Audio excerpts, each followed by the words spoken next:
Greetings, friends.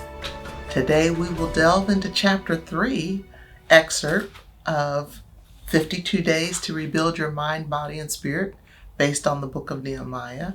This chapter is called Breaking Your Will, and the foundational scripture is Nehemiah 1:4.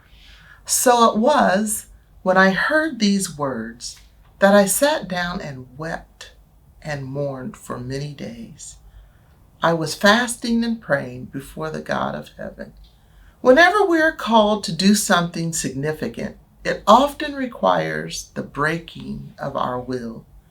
Even Jesus, knowing his purpose on earth, wrestled with this. In John 6:38-40, Jesus declared, "For I have come down from heaven, not to do my will, but the will of my Father, who sent me, that everyone who sees the Son and believes in him may have everlasting life." Yet, as the fulfillment of God's will drew near, Jesus faced immense struggle.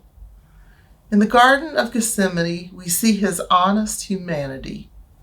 Luke 22:41-42 recounts his prayer, "Father, if it is in your will, take this cup from me. Nevertheless, not my will, but your will be done."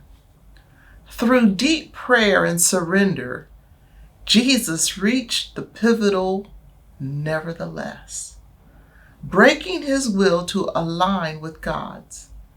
It's at this point that his will became pliable, like tempered mortar, essential for constructing a strong wall. The power of pliable will is Nehemiah's response to the devastating news that shows a heart surrendered to God. Upon hearing of Jerusalem's desolation, Nehemiah mourned, but then he turned to fasting and prayer. His pliable spirit made him available for God's purpose, even if it meant leaving the luxury of serving the king and the palace to rebuild the broken wall with brick and mortar. This pliability mirrors the tempered mortar described in Ezekiel 13:10. Just as a builder needs properly tempered mortar for a sturdy wall, a tempered will is essential for standing firm against life's storms. Without it, our resolves crumble. Our mind. A pliable will allows us to gain wisdom, discipline, and instruction. Romans 12:2 reminds us, "Do not be conformed to this world, but be transformed by the renewing of your mind, that you may prove what is that good and acceptable and perfect will of God." So ask yourself, how is my mind yielding to God's will? Am I willing to be taught? Meditation, Romans 8:27. Now he who searches the heart knows what the mind of the Spirit is, because he makes intercession for the saints according to the will of God. Your spirit. A pliable will is rooted in a broken and contrite spirit. Psalms 51:17 states, "The sacrifice of God are a broken and a contrite spirit, a broken and a contrite heart. These, O God, you will not despise." To have a tempered will is to surrender control, allowing God to build something enduring within us. Your body. Physical discipline reflects spiritual pliability.